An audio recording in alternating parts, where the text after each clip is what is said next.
Isang lalaki binenta ang kanyang cellphone upang makabili ng charger. Kaso ng isang pilay, nilakad. Labandera nagkamali, sinabon. Barko lumubog, hindi nakatiis, lumutang. Eroplano naplatan, pasahero nagtulak. Isang tindero ng tubig, namatay dahil sa uhaw. Dagat nawala ng tubig, isda, nag-igib. Buntis sinaksak, sanggol nakailag. Poste ng alay umupo. Di umano isang bulag nakasaksak dahil nagbulim daw ang kanyang paningin. Sementeryo nasunog, halos lahat patay. Bata tumalon sa ilog, natagpo ang basa. Aso nasagasaan, 3 garapat at sugatan.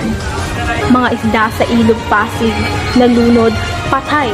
Isang lalaki binenta ang kanyang cellphone upang makabili ng charger. Kaso ng isang pilay, nilakad. Labandera nagkamali, sinabon. Barko lumubog, hindi nakatiis, lumutang. Eroplano naplatan, pasahero nagtulak. Isang tindero ng tubig, namatay dahil sa uhaw. Dagat nawala ng tubig, isda, nag-igib. Buntis sinaksak, sanggol nakailag. Poste ng alay umupo. Di umano isang bulag nakasaksak dahil nagbulim daw ang kanyang paningin. Sementeryo